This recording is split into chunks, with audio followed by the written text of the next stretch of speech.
আজকের দিনটা প্রত্যেকটা ভারতবাসীর কাছে অত্যন্ত গুরুত্বপূর্ণ এবং উল্লেখযোগ্য একটি দিন। আজ আমাদের ভারতবর্ষের প্রতিটা মানুষের নয়নের মণি নেতাজি সুভাষচন্দ্র বসুর 129তম জন্মদিন। এই জন্মদিনটাকে আমরা পরাক্রম দিবস হিসেবেও পালন করে থাকি। নেতাজি সুভাষচন্দ্র বসু সম্পর্কে নতুন করে বলার কিছু নেই, যদিও নেতাজি সম্পর্কে আমাদেরকে অনেক কিছু জানতে দেওয়া হয়নি।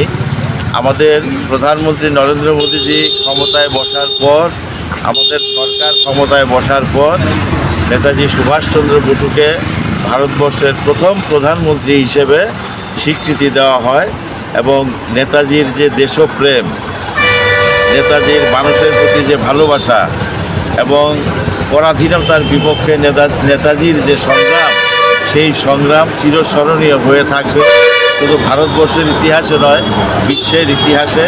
কাজে এমন একজন ব্যক্তি নেতাজি সুভাষচন্দ্র বসু, যাকে নিয়ে প্রতিটা ভারতবাসী গর্ব অনুভব করে থাকে এবং নেতাজির যে দেশপ্রেম, সেই দেশপ্রেমের প্রতি প্রত্যেকটা ভারতবাসী যেন আকৃষ্ট হয়, সেই দেশপ্রেমের প্রতি যাতে প্রত্যেকটা ভারতবাসী উদ্বুদ্ধ হয়, সেটাই আমাদের প্রত্যেকের চেষ্টা থাকবে এবং ভারতবর্ষ বিশ্বের একটা অন্যতম শ্রেষ্ঠ রাষ্ট্রতে পরিণত হবে নেতাজির পথ অনুসরণ করে।